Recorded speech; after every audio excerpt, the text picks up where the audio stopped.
নমস্কার বন্ধুরা, কিয়ান্স ব্লগে তোমাদের সবাইকে স্বাগত। আমি খুব ভালো আছি, আশা করি তোমরা সবাই খুব ভালো আছো। সকালবেলায় আমি আর ছেলে চলে গেছিলাম একটা মন্দিরে। মন্দিরে কিছুক্ষণ বসে থাকার পর বাড়ি চলে এসেছি। মন্দিরে বসে থাকতে খুব ভালোই লাগলো। সন্ধ্যেবেলায় ছেলেকে খাইয়ে ঘরে রুটি করে আমি আর বর একটু বেরিয়ে গেছিলাম মোর স্টোরে।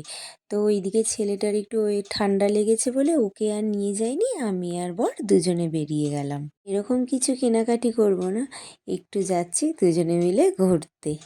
তো মোর স্টোরে কাছাকাছি এসে গেছি, এবার মোর স্টোরে ঢুকে গেলাম। তো ঢুকে গিয়ে দেখো কত জিনিস মনে হচ্ছে সব নিয়ে চলে যাই।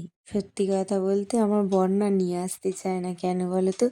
যেগুলো দরকার সেগুলো থেকে যেগুলো দরকার নেই আমি সেগুলো বেশি কিনি। এদিকে বর বিল করছে, তো বাড়ি গিয়ে দেখা হচ্ছে। দেখো আমি কি কি কিনলাম। একটা জিন্স কিনেছি, তারপর হচ্ছে পপকর্ন কিনেছি, আচার কিনেছি, আর প্রত্যেকটা মেয়ের যেটা প্রত্যেক মাসে লাগে সেটাও কিনেছি। আর কিনেছি বিস্কুট, আর সেই ছোট্ট ছোট্ট নোনতা নোনতা বিস্কুট হয় যেগুলো সেই চা দিয়ে খেতে খুব ভালো লাগে, সেগুলো কিনেছি। এগুলো কিন্তু আমাদের যে খুব দরকার তেমন কিছু না, তবে যেটা দরকার ছিল সেটা কিনেছি। আর বাদবাকি ঘুরে ঘুরে যেগুলো কিনতে ইচ্ছা করলো সেগুলো কিনলাম। যে কারণে বাবা মাসকাবারির বাজার করে নিয়ে আসে, তাই আমাদের আলাদা করে কিছু কিনতে লাগে না। যেগুলো আমাদের ভালো লাগে সেগুলো একটু টুকিটাকি দেখতে পেলে কিনে নিই। আর সব থেকে যেই জিনিসটা মেয়েদের দরকার সেটা কিনে নিয়ে এসেছি।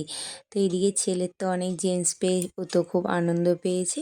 তো আজকের মতো ভিডিও এইটুকুনিই থাক, কাল আবার দেখাবে। ততক্ষণ তোমরা ভালো থেকো, সুস্থ থেকো আর সাবধানে থেকো।